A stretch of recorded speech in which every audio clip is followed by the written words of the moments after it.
বিসমিল্লাহির রহমানির রহিম। দয়াময় পরম দয়ালু আল্লাহর নামে। আলহামদুলিল্লাহি রাব্বিল আলামিন। সকল প্রশংসা জগৎ সমূহের প্রতিপালক আল্লাহরই। আর রহমানির রহিম। যিনি দয়াময় পরম দয়ালু।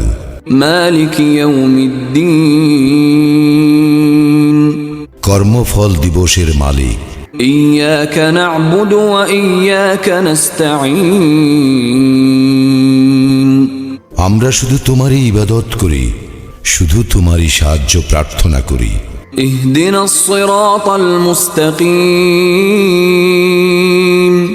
আমাদেরকে সরল পথ প্রদর্শন করো। সিরাতাল্লাযীনা আন'আমতা আলাইহিম গায়রিল মাগদুবি আলাইহিম ওয়ালাদ-দাল্লিন। তাহাদের পথ যাহাদেরকে তুমি অনুগ্রহ দান করিয়াছ, তাহাদের পথ নহে যাহারা ক্রোধ নিপতিত ও পথভ্রষ্ট।